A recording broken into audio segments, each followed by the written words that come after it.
जिल्हा विशेष सिरीजचे प्रत्येक जिल्ह्याचे फ्री पीडीएफ मिळवण्यासाठी ज्ञानदीप सरळ सेवा हे ॲप्लिकेशन आजच डाउनलोड करा. पनवेल तालुक्यामधला कर्नाळा किल्ला आहे आणि कर्नाळा नावाचं पक्षी अभयारण्य सुद्धा रायगडमध्येच आहे. माथेरान हे थंड हवेचं ठिकाण सुद्धा कर्जत तालुक्यातच आहे. तर अष्टविनायकांपैकी एक असलेलं बल्लाळेश्वर मंदिर सुद्धा रायगडच्या पाली ह्या ठिकाणी आहे. कुलाबा ह्या ठिकाणी जगातील एकमेव चुंबकीय वेधशाळा आहे. रायगडमधली कातकरी ही आदिवासी जमात केंद्र शासनानं अतिमागास म्हणून घोषित केली आहे. तर ह्याच जिल्ह्यामध्ये आगरी समाज सुद्धा मोठ्या प्रमाणात आहे. आता आपण बघूयात की रायगडमध्ये कुठले कुठले प्रमुख व्यवसाय किंवा कारखाने आहेत. तर पेण हे ठिकाण गणेश मूर्ती बनवण्यासाठी प्रसिद्ध आहे. तर खोपोली ह्या ठिकाणी लोखंडी नळ आणि औषधं तयार करण्याचे कारखाने आहेत. पनवेलमध्ये धूत पापेश्वरी कंपनी आहे जिथे आयुर्वेदिक औषधं बनवली जातात. तर नागोठणे ह्या ठिकाणी पेट्रोकेमिकल्सचे प्रकल्प आहेत.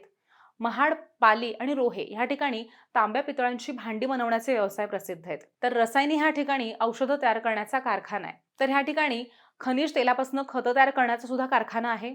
अलिबाग, पेण आणि पनवेल ह्या ठिकाणी पोहे तयार करण्याचे उद्योग आहेत. आता आपण बघूयात की रायगडमधून कुठले कुठले महत्त्वाचे महामार्ग जातात. तर जुना नॅशनल हायवे 17 ज्याचं नवीन नाव नॅशनल हायवे 66 आहे, पनवेल पणजी हा महामार्ग रायगडमधून जातो. जुना नॅशनल हायवे 4 ज्याचं नवीन नाव नॅशनल हायवे 48 ठाणे चेन्नई हा महामार्ग, national highway 4B Nhava Sheva Palaspe हा सर्वात लहान मार्ग सुद्धा ह्याच जिल्ह्यातनं जातो. मुंबई पुणे हा लोहमार्ग ह्या जिल्ह्यातनं जाणारा एकमेव असा लोहमार्ग आहे. आता आपण माहिती घेऊयात ती रायगडमधल्या लोकसंख्येविषयी. रायगडमध्ये एकूण लोकसंख्या 26,34,200 इतकी आहे. इथलं लिंग गुणोत्तर 959 इतकं आहे. तर इथली बाल लोकसंख्या 3,815 इतकी आहे. इथलं बाल लिंग गुणोत्तर 935 इतकं आहे. तर इथे साक्षरता दर हा 83.89% आहे. रायगडमध्ये लोकसंख्येची घनता 368 प्रति चौरस किलोमीटर इतकी आहे. तर लोकसंख्येची दशवार्षिक वाढ 19.30% इतकी आहे.